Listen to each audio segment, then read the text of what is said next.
How to fix decreasing battery while charging your Android phone.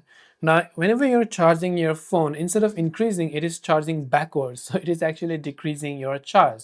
Now, this is just usually a case with a faulty charger and in very, very rare cases of faulty battery if the phone is quite old.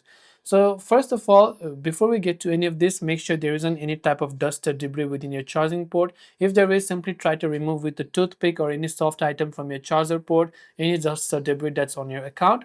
Second, you can try to change the power adapter of your basically your phone and also the cable and see if that helps you solve the problem as well. If that doesn't help, you also want to make sure to basically not use your phone whenever you're charging, because whenever you're using your phone and charging at the same time, that could also be causing such issues.